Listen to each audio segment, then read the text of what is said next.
Hi friends, இன்றைக்கி evening snacks குழந்தைங்களுக்கு என்ன கொடுக்கலான்னு யோசிச்சுட்டு இருந்தேன். அப்போ தான் ஊற வச்ச சுண்டல் ஞாபகம் வந்துச்சு. இது பார்த்திங்கன்னா ஊற வச்சு ஃப்ரிட்ஜில் வச்சுட்டேன், முளைப்பு வந்துருச்சு. அதை இப்படி கொரன்னு நல்லா அரைச்சிக்கிட்டேன். நம்மளுக்கு சடனாக நம்மளுக்கு இந்த மாதிரி முளைக்கட்டின தானியங்கள் கிடைக்காது.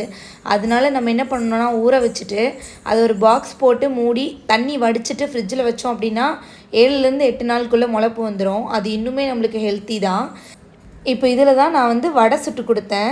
நல்லா டேஸ்ட்டாக இருந்தது.